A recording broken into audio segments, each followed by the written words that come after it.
à cause de ta gentillesse, à cause de votre famille, je t'aime à cause de ça.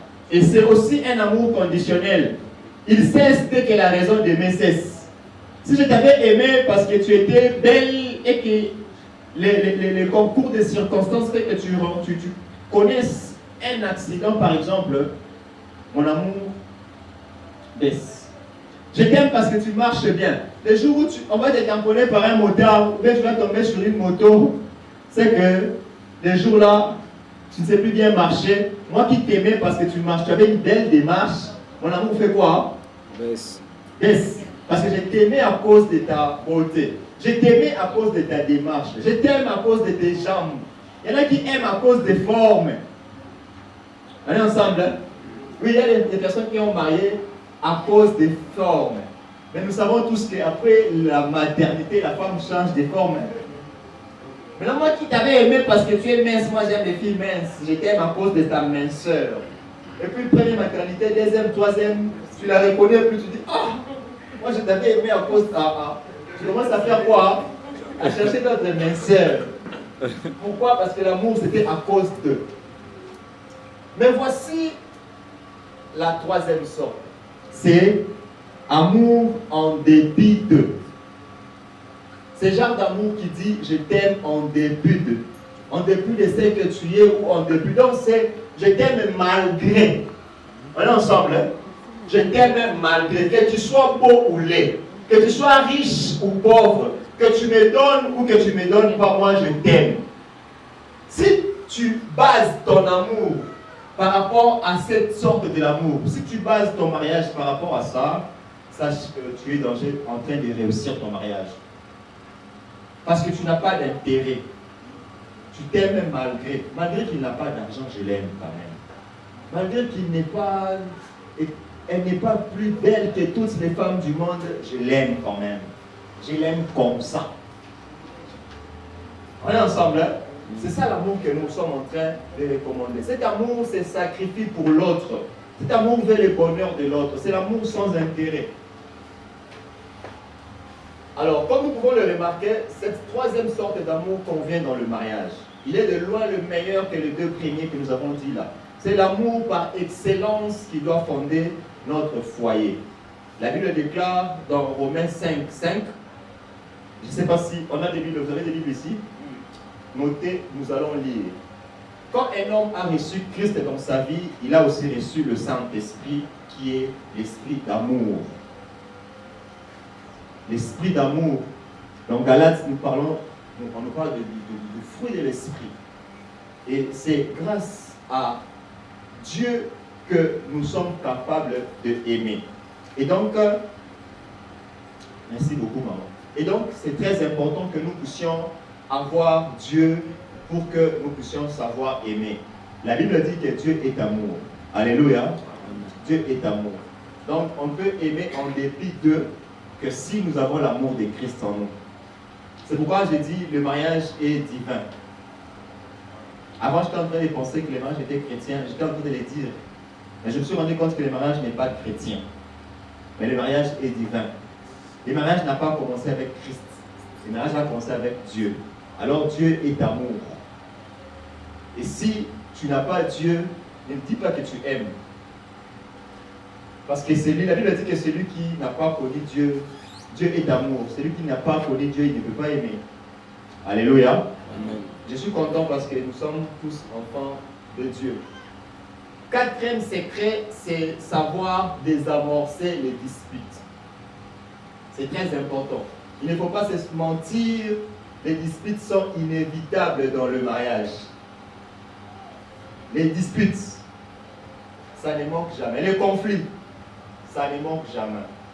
Mais pour réussir le mariage, les grands secrets, c'est qu'il faudra être en mesure de désamorcer, de désactiver les disputes.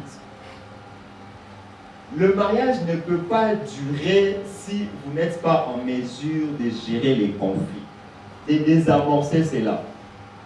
La différence d'un couple heureux, c'est que chacun met son énergie à désamorcer les conflits plutôt qu'à l'attiser.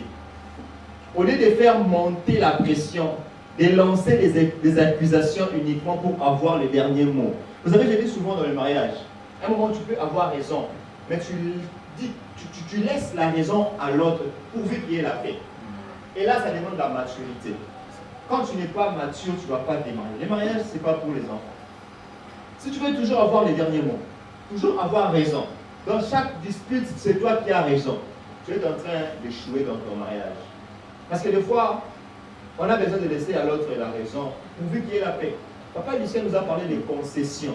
Il y a des choses que tu aimes, mais tu dois laisser pourvu qu'il y ait la paix.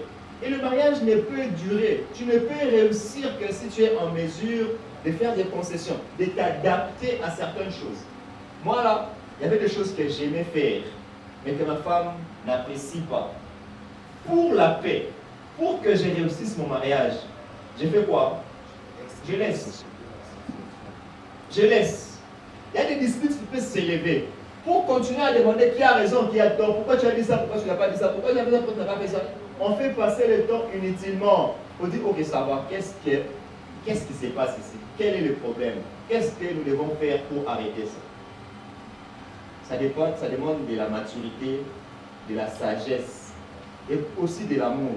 Parce que la Bible dit dans 1 Corinthiens chapitre 13 que l'amour est patient. Si tu n'as pas de patience, tu t'appliques, pas laisser un set. Tu t'appliques à tout bien. Pourquoi? Parce que vous cherchez toujours qui a raison, qui a tort.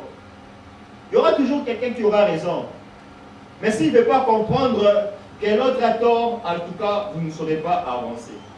Alors pour réussir ton mariage, il faudra faire un effort pour être en mesure de désamorcer les conflits. Je ne dis pas que les conflits ne viendront pas. Je ne dis pas que les disputes ne viendront pas. Ça viendra. Ça viendra. Mais il faut faire quoi? Les désamorcer. Ne cherchez pas à avoir raison. Si tu veux réussir, ne cherche pas à avoir raison. La raison, là, peut-être que tu vas les rappeler après. Quand vous serez déjà en train de calmer la tempête, et puis vous n'avez qu'à la tout bien. Tu sais, j'avais demandé seulement pardon pour mettre la paix. Mais comprends un peu comment les choses se sont passées. Tu dis, ah, ok, comme de quoi la raison? Ah, j'avais raison. Mais si j'étais en train de dire, j'avais raison, toi tu as raison, tous on a raison, on va se déchirer inutilement. On est ensemble, hein? S5, c'est pardonner réciproquement. Dans la Bible, le mot grec qui est utilisé pour pardon signifie faire disparaître. Dieu éloigne de nous nos transgressions. Mais il va encore plus loin. Si vous lisez Ésaïe 43, la Bible dit qu'il pardonne et il oublie. C'est de cette manière-là que Dieu veut que nous puissions aussi vivre dans le mariage. Nous devons vivre dans le pardon. Tu ne peux pas réussir ton mariage si vous n'êtes pas en mesure de vous pardonner réciproquement. Le pardon, c'est réciproque. Ce n'est pas seulement une personne qui a raison, une autre a toujours tort, c'est toujours lui qui demande pardon. Pardon, pardon. Il y a les dieux et les pères. Vous savez que Dieu ne demande pas pardon. Dans les mariages, nous avons aussi des congés comme ça, les congés Dieu et les pères. C'est à lui qu'on doit toujours demander pardon. On n'a pas mon gars, on n'a pas mon pardon, on n'a pas mon gars. Même quand lui il a mal fait, toi tu viens encore demander pardon. Je te demande pardon parce que tu as mal fait. Je te pardonne. C'est manquer de l'humilité. Il faudra être en mesure de se pardonner réciproquement. La Bible dit que Dieu nous demande de pardonner de la même manière que lui nous a pardonné. Matthieu chapitre 18. Quand Dieu, même quand Jésus est entré d'enseigner à ses disciples comment prier, il dit, pardonne-nous comment? Comme nous pardonnons. Donc, Dieu n'a pas un modèle de pardon. Mais Dieu pardonne chacun de nous comme chacun pardonne à l'autre. Dieu fait du copier-coller. Tu l'as pardonné comment? Oh, je l'ai pardonné, mais j'ai pu le saluer. Dieu dit, ok, quand tu demandes pardon, je vais te pardonner, mais moi aussi. De la même manière que tu pardonnes, de la même manière que Dieu te pardonne. Je l'ai pardonné, mais on dit, mais les quoi, beau? Ok, quand tu viens demander pardon, Dieu dit, ok, moi aussi je te pardonne, mais rentre d'abord chez vous aussi. Qu'on peut t'éduquer encore. Dieu m'a pardonné, les pardons que nous faisons. Mais nous devons pardonner de la même manière que Dieu. Non, Dieu nous pardonne de la même manière que nous pardonnons. C'est très, très important. Alors, plusieurs raisons peuvent expliquer la difficulté de pardonner son conjoint. Premièrement, c'est quand nous voulons nous venger nous-mêmes. On a du mal à pardonner quand on veut se venger. Vous savez, quand quelqu'un est en colère et que vous voulez le calmer, il ne veut pas qu'elle colère il chez Mio. Parce que c'est comme s'il entend ma prof a coupé quand même. Quand tu lui dis de pardonner, encore c'est un chômeur. Attends, on va en parler même demain. Mais aujourd'hui là, les gens ont du mal à pardonner parce qu'ils ont besoin de se venger. Et dans le couple, si tu fais ça, tu es en train de détruire le mariage et tu ne vis pas la réussite du mariage. Nous voulons prouver à l'autre qu'il a tort. Je l'ai dit ici. Je ne le pardonne pas parce qu'il a tort. Nous voulons l'abaisser aux yeux des autres pour être reconnu supérieur à lui. C'est ça qui fait que nous avons du mal à pardonner. Alors, quelles sont les choses qui favorisent les pardons dans le couple? Premièrement, il y a l'amour pour l'autre et l'humilité. Je le dis ici. Quand on aime et qu'on est humble, on pardonne et on demande pardon. Parce que les pardons se donnent, les pardons se reçoivent aussi. On est ensemble. Hein? Il ne faudrait pas seulement demander pardon et on te pardonne. Mais le jour où on vient te demander pardon, toi tu ne veux pas donner les pardons. Les pardons se donnent et se reçoivent. Donc on doit demander pardon. Il faudra que nous puissions avoir de l'amour et de l'humilité. Mais aussi la communion de chaque conjoint avec Dieu favorise le pardon. La croissance spirituelle de chaque conjoint favorise le pardon. La reconnaissance personnelle des torts favorise le pardon. Quand je reconnais que j'ai tort, en tout cas je vais demander pardon. La communion entre époux et la communion ou la communication aussi favorise le pardon. Si vous ne vous communiquez pas, vous aurez du mal à vous pardonner. Et enfin, la patience, le support mutuel et la bonté favorisent les pardons. Ce sont des éléments importants que vous devez utiliser et appliquer pour vous pardonner réciproquement. Et sans les pardons, vous ne pouvez pas dire que vous avez réussi le mariage. L'amour pour l'autre et l'humilité, comme je l'ai dit, c'est revenu 2 fois, je crois. Ok. Alors, que faire lorsque notre conjoint nous a offensés? Si nous lisons Marc 11, 25, la Bible déclare que lorsque vous êtes debout, faisant votre prière, si vous avez quelque chose contre quelqu'un, faites quoi? Pardonnez. Nous devons pardonner immédiatement notre conjoint qui nous a offensés. Tu ne peux pas réussir le mariage si tu pardonnes dans des promesses, si tu reportes le pardon. Tu ne peux pas reporter le pardon. Tout de suite, ma femme le sait très bien. Quand il y a quelque chose qui se passe, tout de suite là, il faut qu'on termine ça. Tout de suite là. Même si je ne vais pas parler, il faut que tu parles, on doit arranger. Moi, je prépare l'enlèvement ici. Peut-être tel que nous sommes là seulement. Dieu peut arriver à tout moment. L'enlèvement peut arriver à tout moment. Et nous, quand nous sommes mariés, nous devons garder cette atmosphère de paix dans le mariage. Tu ne dois pas reporter les pardons. C'est tout de suite là que immédiatement tu dois pardonner. Pardonner, c'est une décision et non un sentiment ou une émotion pour dire que je ne sens pas les pardonner. En tout cas, tu dois prendre la décision de pardonner. Parce que ce n'est pas aussi facile de pardonner. Hein. Vous savez ça? Ce n'est pas facile. Le pardon, c'est divin. Alors, c'est Dieu qui doit nous donner le pouvoir de pardonner. Tu dois prier pour que Dieu te donne un cœur de pardon. Tu ne peux pas réussir ton mariage si tu ne pardonnes pas. Le mariage ne peut pas durer sans pardon. Aujourd'hui, je parle de 9 ans. Papa laissé en a peut-être plus que moi encore.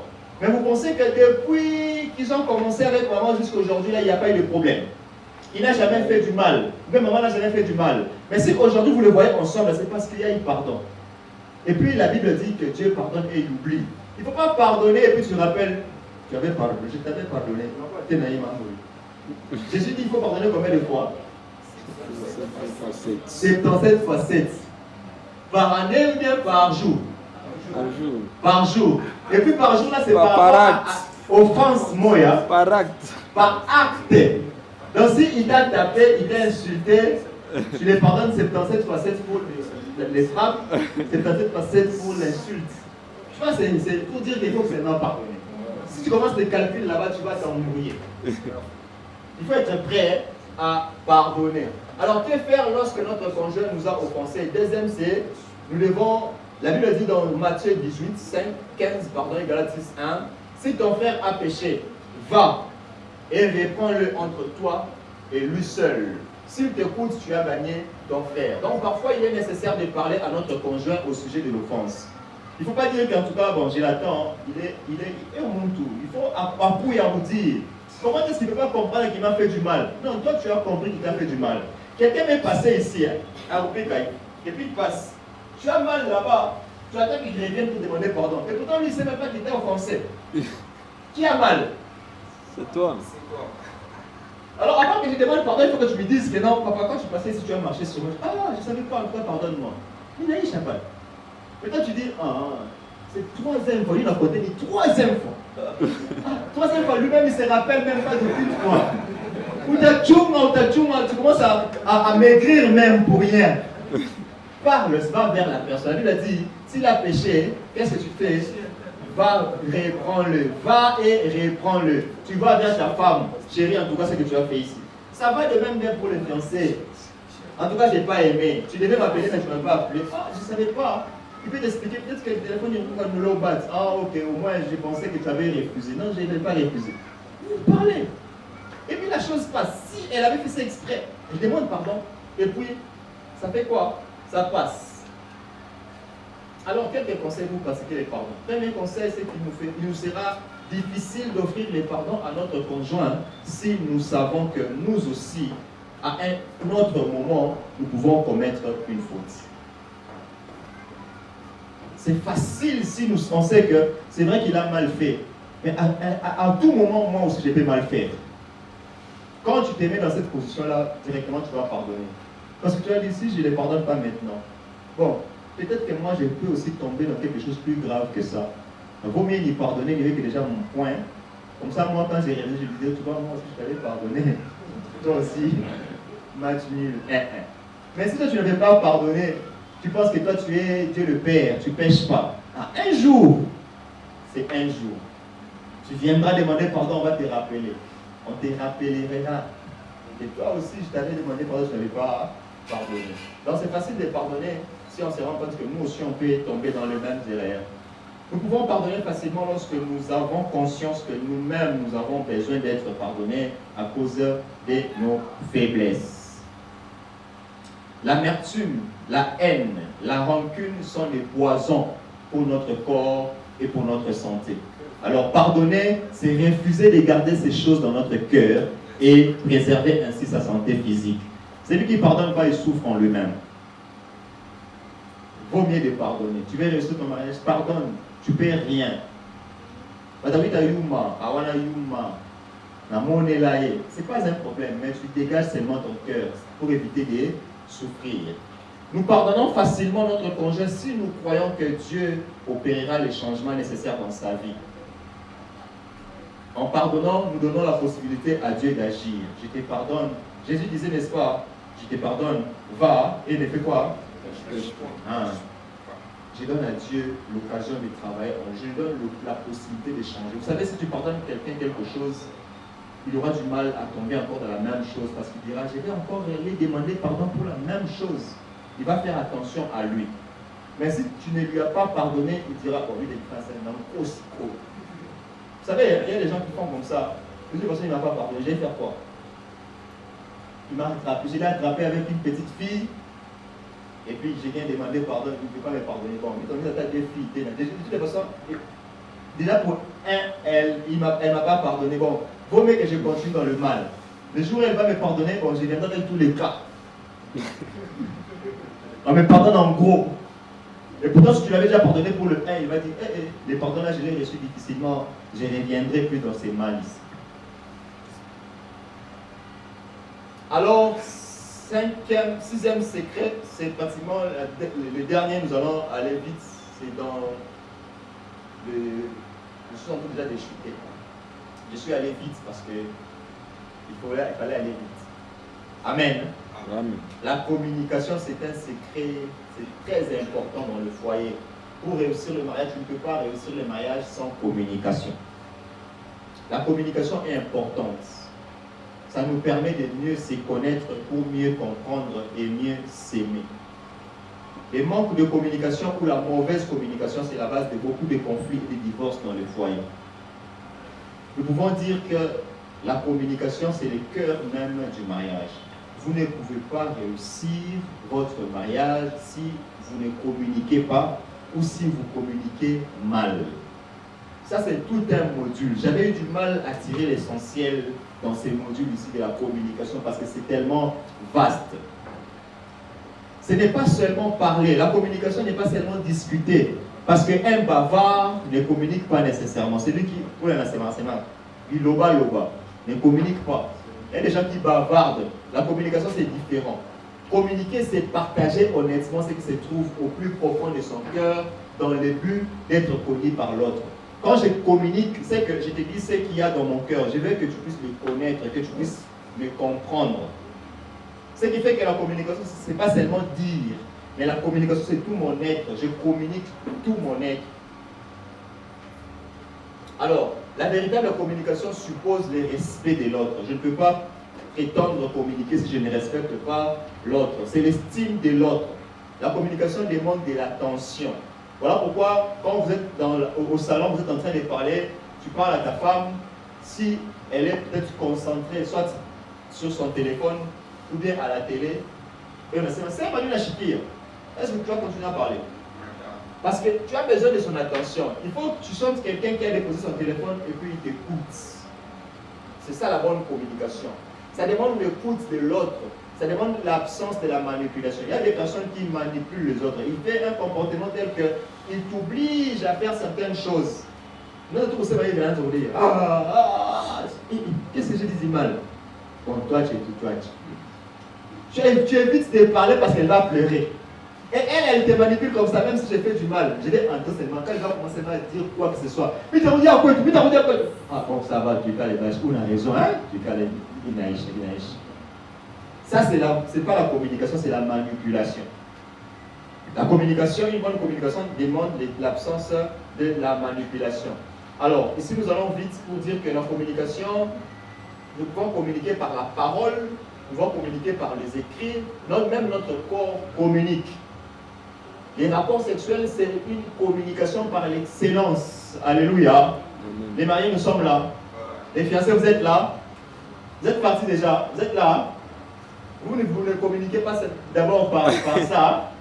Ici, là, il faudra mettre mes offres. Vous allez communiquer demain par ça. Les rapports sexuels sont une communication, un moyen d'expression de l'amour. C'est le moyen de témoigner l'amour à notre conjoint sans parole. Je vais te montrer que je t'aime sans que je te dise quoi. C'est ça. La communication, ce n'est pas seulement la parole, comme je l'ai dit, c'est les écrits. On peut communiquer par écrit, on peut communiquer par les yeux. Je te regarde, je fais passer un message. C'est l'expression du visage qui peut aussi communiquer. La communication, c'est aussi les cadeaux. Bien qu'ici, les cadeaux sont souvent à sens unique. Ce sont souvent les papas qui donnent aux mamans, mais bon. Tout à fait, ah, c'est pas le cas. C'est pas le cas. En tout cas, j'acclame pour vous. La communication, c'est aussi la prière en commun. La prière en commun. Je vais papa laisser un mot à ta maman là-bas. On communique les cadeaux, on communique. Quand je t'offre un cadeau, ça veut dire vraiment que je t'aime et je ne sais pas qu'est-ce que je peux te donner, j'ai trouvé le mieux, ça. C'est très important. Alors, les principes de communication, ici je vais partager quelques passages rapidement pour que nous puissions comprendre qu'il y a des principes bibliques pour communiquer, mais il y a aussi des principes moraux. Alors, la Bible dit dans Proverbe 18-13, celui qui répond avant d'avoir écouté fait un acte de quoi? De folie. Donc quand vous communiquez avec votre conjoint, Mouchiki Mbele, tu ne peux pas répondre avant que tu puisses écouter.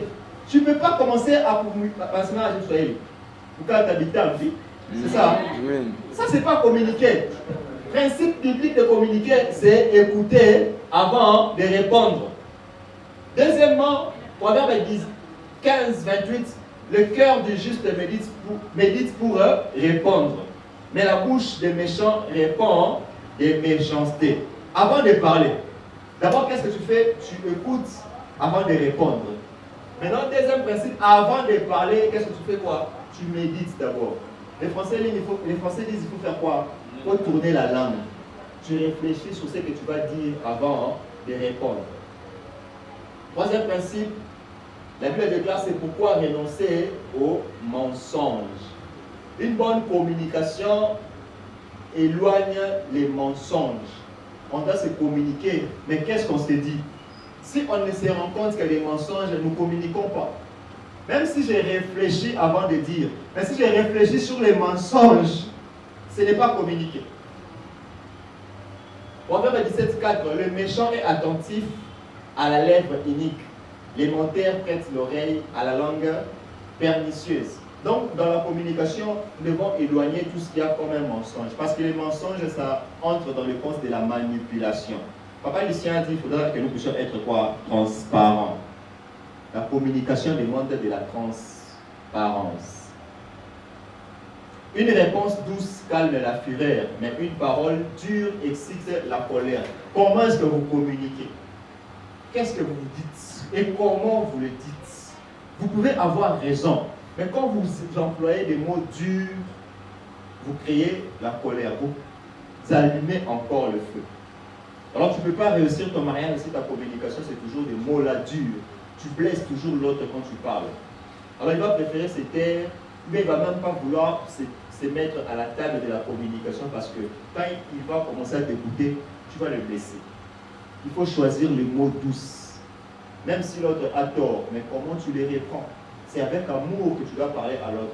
Il doit se sentir considéré. Parce que si quelqu'un se sent considéré, facilement il va te donner son oreille et il peut opter pour le changement. Supportez-vous les uns les autres, et si l'un a sujet à se plaindre de l'autre, pardonnez-vous réciproquement. Et même que Christ vous a pardonné, pardonnez-vous aussi. La communication demande encore le pardon. Parce que quand vous communiquez, quand il y a un problème à la fin, vous devez faire table rase. Vous devez arranger. Alors que chacun de vous, au lieu de considérer ses propres intérêts, considère aussi ceux des autres. Ici, nous avons dit qu'il faudra faire des concessions. Tu peux avoir raison, mais ne considère pas d'abord tes intérêts à toi. Donne à l'autre la raison pourvu qu'il y ait la paix. C'est ça aussi des principes d'une bonne communication, qui est la paix. C'est ce que nous cherchons dans le couple. Si nous voulons réussir le mariage, nous devons bien communiquer selon ces principes bibliques ici. Nous devons chercher à vivre en paix. Mais il y a également les principes moraux. Ici, je vais très vite sans expliquer. Il faut connaître le moment favorable à la communication avec votre conjoint. Le moment est très important. Les moments. Quand vous parlez quand? Vous parlez comment? Et vous parlez où? C'est très important. Quand, comment et où? Pour la communication, il faut se poser ces trois questions. Ce n'est pas parce que vous avez un problème là-bas, parce que toi tu veux communiquer, tu viens déjà ici, tu commences à traiter vos problèmes ici, nous tous nous attendons ça. Tu as choisi un mauvais moment, un mauvais endroit. Deuxième principe, il faut savoir cultiver un ton de voix agréable. Quand tu parles, il faut parler aussi avec un ton agréable. Il ne faut pas crier sur l'autre. Il y a des personnes qui, même quand il a tort, si tu commences déjà à crier sur lui, il n'écoute plus rien. Et là, les choses ne vont pas s'arranger. Il faut expliquer sans détour ce que l'on veut dire pour que l'autre comprenne sans difficulté. Là, c'est souvent les mamans. Les mamans ont du mal à s'expliquer. Elle va commencer à pleurer, elle pleure, elle pleure, elle pleure, elle pleure. Et puis à la fin, c'était quoi? Oh non, quand ton frère est passé ici, et il a, je ne sais pas moi, dit quoi, et c'est pour ça qu'elle est en train de pleurer.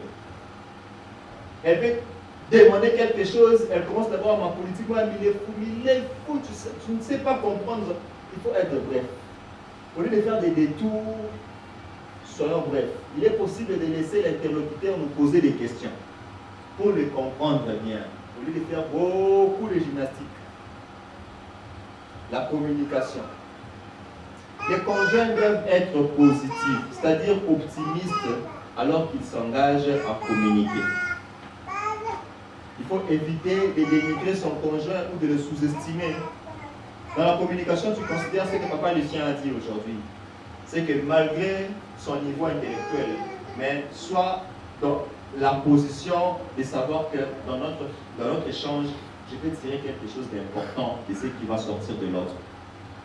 C'est très important, être positif et optimiste. Il faut savoir être courtois en respectant l'opinion de votre conjoint.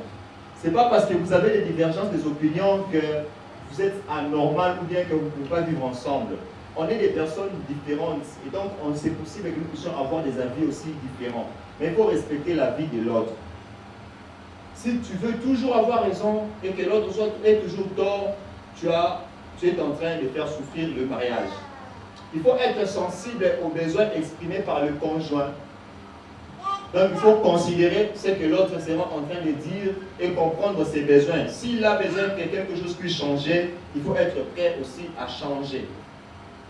Alors, épouser quelqu'un, c'est aussi épouser sa famille. Ça, c'est très important. Beaucoup échouent leur mariage parce qu'ils pensent que le mariage s'arrête entre lui et sa femme. Tous les autres de la famille ne sont pas importants. Il faudra retenir qu'au-delà des deux personnes qui s'unissent, il y a également deux familles qui ont décidé de s'accepter. Tu ne peux pas dire que tu m'aimes si tu ne respectes pas mes parents. Le mariage ne va pas réussir.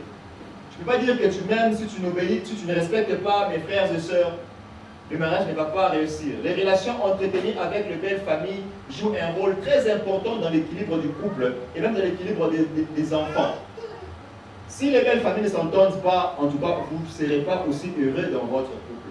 Même si vous vous aimez comment, mais si les deux familles ne s'entendent pas, votre couple est en danger. Il est possible qu'un couple divorce non pas parce qu'ils ne s'aiment pas, mais simplement parce que les belles familles sont en conflit. Vous n'avez jamais entendu ça? Vous vous aimez bien, mais seulement parce que les familles là ne s'entendent pas, on dit bon, ici là, arrêtons seulement par ici.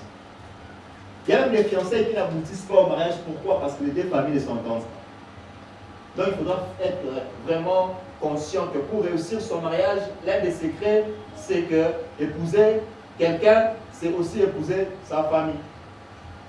Alors, j'ai conclu en disant qu'on entre dans le mariage pour rendre heureux et non pour être heureux. Pour garder l'harmonie, il faut falloir vous adapter l'un à l'autre. Papa Lucien a parlé de l'adaptation et des concessions. Si vous voulez réussir, il faut vous adapter. L'autre a ses forces, il a ses faiblesses. Toi aussi, tu as tes forces, tu as tes faiblesses. Alors, il faudra que les forts soutiennent les faibles. Cela n'est pas possible sans aucune communication efficace. Vous ne pouvez pas réussir votre mariage si la communication n'est pas efficace. Vous devez apprendre à connaître votre langage d'amour et celui de votre conjoint. C'est un autre module. Le langage d'amour, c'est très important. Il faudra comprendre comment est-ce que l'autre se sent aimé. Il y en a qui se sentent aimés quand on leur dit des bonnes paroles. Il y en a d'autres qui se sentent aimés quand ils reçoivent des cadeaux. Il y en a d'autres qui se sentent aimés quand on leur rend service. Alors il faudra comprendre ça. Alors communiquer est plus efficace que le silence. Votre conjoint ne sait pas lire dans vos pensées. Il faudra communiquer. Il faudra lui dire, moi je me sens aimé quand on me donne des cadeaux. Il faut qu'il le sache. Même si tu es un homme, dis à ta femme, moi là, je me sens aimé quand on me donne des cadeaux. Les cadeaux, ce n'est pas seulement acheter quelque chose, je ne sais pas moi quoi. Les cadeaux aussi, c'est que tu me fais un bon foufou là, avec un plat que j'aime beaucoup. Quand je rentre, tu m'offres ça, tu dis en tout cas ma femme m'aime. N'est-ce pas que tu ne m'as rien acheté, mais tu as préparé ce qui était à la maison, mais tu l'as bien fait par rapport à mes attentes. Je sens que tu m'aimes. Les désaccords ne sont pas les signes d'un dysfonctionnement des mariages. S'il y a des incompréhensions, ce n'est pas que votre mariage doit échouer. Mais ce sont des occasions qui viennent sur lesquelles vous devez travailler pour vous devenir aussi mieux, pour mûrir. Les conflits arrivent pour vous donner des aptitudes dans la maturité, dans la sagesse. Vous devez vous travailler sur la résolution des conflits. Vous ne devez pas fuir les conflits. Vous ne devez pas vous séparer parce qu'il y a des dysfonctionnements. Alors être marié, c'est faire partie d'un nous. Au lieu de vivre sa vie comme un individu, on devient comme une petite entreprise. Nous parlons de nous, nous ne parlons pas de moi. Tu veux réussir ton mariage, c'est nous désormais. La vie à deux prend le dessus de tous les restes. Tu penses plus qu'à toi, tu penses à nous. Tu penses plus de manière seule, tu penses de manière à deux. Rendre service à l'autre profite à tous. Et il ne s'agit pas de mon bonheur, mais il s'agit de notre bonheur. Les mariages, c'est un travail de tous les jours. C'est tous les jours qu'on doit travailler sur le mariage. On ne prend pas congé pour se reposer du mariage. Quel que soit le nombre d'années que tu fais, tu ne peux pas dire que, en tout cas, je prends 2 mois de congé de mariage. Je ne suis pas marié pendant 2 mois, ni réfléchir d'elle. Ça ne se passe pas comme ça. Le mariage, c'est un travail de tous les jours. Jusqu'à ce que nous allons mourir, nous travaillons pour le bonheur de notre mariage. Le mariage n'est pas un acquis. Si vous pouvez le noter, je le lis rapidement sans expliquer. Ce sont les choses importantes pour que nous puissions réussir notre mariage. Ne prenons pas le mariage comme un acquis. Comme je suis déjà marié, là, c'est fini. Tu ne fais aucun effort pour améliorer les choses. Là, tu es en train de perdre ton mariage. Depuis que tu as marié la femme d'autrui, là, pour toi, c'est déjà trop fait que tu as déposé comme ça. Tu ne sais même pas passer pour essuyer. Tu ne sais même pas prendre soin d'elle. Tu penses que le mariage, quand tu as donné ta dot, cela suffit. Le mariage, c'est un travail. Pour réussir le mariage, on travaille. Alléluia. On travaille. Le mariage, pour réussir, c'est un travail qu'on fait. C'est de tout le jour. Être amoureux ne suffit pas. Il faut travailler dur pour entretenir l'amour. L'amour s'entretient par la communication, par les sorties, par les cadeaux, par tout ça là. C'est ce qui entretient l'amour. Le mariage, c'est une danse. Et comme avec n'importe quelle danse, il faut apprendre le pas et suivre le mouvement de votre partenaire. C'est là que je m'arrête. Que Dieu vous bénisse.